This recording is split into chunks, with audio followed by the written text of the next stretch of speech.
राष्ट्रीय लोकदल के प्रदेश अध्यक्ष व पूर्व एमएलसी रामाशीष राय ने कहा कि राष्ट्रीय लोकदल केंद्र और प्रदेश सरकार की योजनाओं उपलब्धियों को जनता, किसानों और नौजवानों तक पहुंचाने के अभियान में जुटेगा। प्रदेश में एनडीए को मजबूत कर आरएलडी ताकत प्रदान करेगी। इसके लिए संगठन को पुनर्गठित करने का निर्णय लिया गया है, जो 15 अगस्त के बाद से ही शुरू हो गया है। बता दें कि प्रदेश अध्यक्ष श्री राय जिला कुशीनगर के कसिया ब्लॉक के मीटिंग हॉल में पत्रकारों से वार्ता कर रहे थे। उन्होंने कहा कि प्रधानमंत्री की मंशा के अनुरूप केंद्रीय योजनाओं का अमली जामा पहनाने में आरएलडी रचनात्मक भूमिका निभाएगी। साथ ही बता दें कि प्रधानमंत्री ने कौशल विभाग स्वतंत्र प्रभार तथा शिक्षा राज्य मंत्री का प्रभार जयंत चौधरी को दिया, जिसके माध्यम से युवाओं को प्रशिक्षित करने और उन्हें छोटे छोटे कुटीर उद्योगों के माध्यम से रोजगार देने और देश का आकर्षक ढांचा मजबूत करने में सहायता मिलेगी। उन्होंने कहा कि राष्ट्रीय लोक दल के प्रतिनिधि मंडल 1 अगस्त को केंद्रीय मंत्री के साथ प्रदेश के मुख्यमंत्री योगी आदित्यनाथ से मिला और प्रदेश के किसानों, बेरोजगारों, नौजवानों के बारे में चर्चा की, जिस पर सीएम ने कहा कि प्रदेश का समन्वित संपूर्ण विकास, स्वच्छ प्रशासन देने के लिए कृत संकल्पित है। पश्चिमी उत्तर प्रदेश के लिए अनेक शिक्षण संस्थान और मेडिकल संस्थान खोले जाने की चर्चा करते हुए गन्ना किसानों का राही समय पर पेमेंट और लाभकारी मूल्य तथा चीनी मिलों को कैसे सुचारू संचालन हो पर भी अपनी योजनाओं की चर्चा किया। साथ ही बताना चाहेंगे कि पूर्व एमएलसी ने कहा कि प्रदेश में होने वाले 10 विधानसभा उपचुनावों में आरएलडी अपने कार्यकर्ताओं को अभी से जुटने के लिए बैठकें कर रही है। बूथ तक कमेटियां बनाने का निर्णय लिया गया है तथा 15 सितंबर तक प्रदेश अध्यक्ष को सभी सीटों पर जाकर बैठकें करने का निर्देश राष्ट्रीय अध्यक्ष ने दिया। कार्यक्रम की अध्यक्षता जिला अध्यक्ष विनोद प्रताप कुंवर सिंह ने किया। राष्ट्रीय लोक दल की बैठक में प्रदेश अध्यक्ष रामाशीष राय, जिला अध्यक्ष विनोद प्रताप कुंवर सिंह, विवेक चौधरी, क्षेत्रीय अध्यक्ष संत कबीर नगर क्षेत्र, सुरेश शाही प्रदेश सचिव, राम भवन राय प्रदेश सचिव, मुरारी लाल यादव प्रदेश सचिव, सीताराम मौर्य, हरि केचरा, सीपी निगम, श्रीनिवास गुप्ता, ध्रुव नारायण सिंह, एमएस निजामी सहित पार्टी के सभी कार्यकर्ता मौजूद रहे। अध्यक्ष जी, आज आपने कसिया में एक बहुत बड़ी कार्यकर्ता बैठक किया है। भारी संख्या में कार्यकर्ता आए हुए थे। बैठक का क्या उद्देश्य था? देखिए, बैठक का उद्देश्य था कि राष्ट्रीय लोकदल के संगठन को मजबूती प्रदान करना, बूथ लेवल तक हमारा संगठन जाए, इसके लिए कार्यकर्ताओं के साथ बैठ करके रणनीतिक पर चर्चा किया।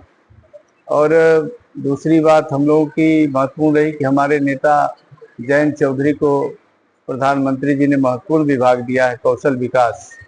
तो कौशल विकास की योजनाएं जमीन पर, धरातल पर उतरे, इसके लिए राष्ट्रीय लोकदल के कार्यकर्ता भी उसमें योगदान करें, उसमें योजनाएं ठीक प्रकार से कार्यान्वित हो। मुख्यमंत्री योगी आदित्यनाथ ने राष्ट्रीय लोकदल के नेता चौधरी जयंत सिंह के जो भी उन्होंने प्रस्ताव दिया है डेवलपमेंट का, विकास का, वो सारे चीज़ों को उन्होंने उसको लागू किया है और स्वीकृति प्रदान किया है। इसलिए लोकदल चाहता है कि उत्तर प्रदेश के मुख्यमंत्री को ताकत मिले, प्रधानमंत्री की योजनाओं को जमीन पर उतारा जाए, और इसके लिए राष्ट्रीय लोकदल अपने संगठन को मजबूत बनाने में लगा हुआ है। आपकी पार्टी एनडीए का हिस्सा है और एनडीए में शामिल होने और इंडिया गठबंधन को छोड़ने के पीछे का रीजन क्या था? देखिए, हम लोग बहुत, हमारे नेता ने बड़ी उदारता दिखाया और विधानसभा चुनाव में उनको 40 सीटों का वादा किया गया, अंत में 33 सीटें दी गई। उसमें भी 10-12 उम्मीदवार अपने, हमारे सहयोगी दल ने अपना पार्टी का उम्मीदवार लड़ा दिया, और जिसके कारण पश्चिम के विधानसभा चुनाव में फिजा बिगड़ गई। जो जीतने वाली सीटें थी वो भी हम हार गए। फिर भी हमारे नेता ने उसे बर्दाश्त किया। कांवलेरिया नगर पालिका चुनाव में भी हम लोग चाहते थे कि मिल के लड़ा जाए, लेकिन एक तरफा उन्होंने बागपत, बिजनौर, बागपत, बड़ौर, इन सारी सीटों पर, शामली, सारी सीटों पर जो जयंत चौधरी के लोकसभा के अंतर्गत आते हैं, वहाँ भी अपने उम्मीदवार उतार दिए, जिसके कारण जयंत चौधरी जी को बहुत धक्का लगा। फिर भी उन्होंने बर्दाश्त किया। लेकिन लोकसभा चुनाव आया तो इसमें भी उन्होंने 6 सीट की बात कही, फिर 5 अपने उम्मीदवार लड़ाने की बात कहने लगे। और इन तमाम कारणों से हमारे नेता को बहुत गहरा आघात लगा और इसलिए उन्होंने अपना मार्ग बदलने पर विवश उन्हें होना पड़ा। लेकिन अखिलेश यादव जी जो सपा के राष्ट्रीय अध्यक्ष हैं, वो तो कह रहे हैं कि हमने जयंत चौधरी को जरूरत से ज्यादा दिया, चाहे सम्मान की बात हो चाहे सीट की बात हो, फिर भी आप लोगों ने उन्हें धोखा दिया। नहीं, ऐसा नहीं है। जयंत चौधरी उस लायक थे, उसके पात्र थे, और जिसके पात्र थे, जिसके लायक थे, उतनी सीटें नहीं मिली उन्हें।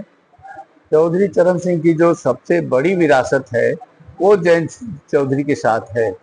आज किसान आंदोलन और किसान की बात उठाने वाला एकमात्र दल जो है चौधरी चरण सिंह का राष्ट्रीय लोकदल है। तो लोकदल के प्रति किसानों का व्यापक समर्थन प्राप्त है, बड़ी विरासत है इस देश में। किसान राजनीति को एक नया रूप देने का काम चौधरी चरण सिंह ने किया है। तो जो भी देश में आज किसान की बात उठाने वाली पार्टी है उसमें प्रमुख दल राष्ट्रीय लोकदल है। तो लोकदल को कोई क्या देगा? लोकदल की तो विरासत, लोकदल का जनाधार दूसरे लोग चुरा लिए हैं।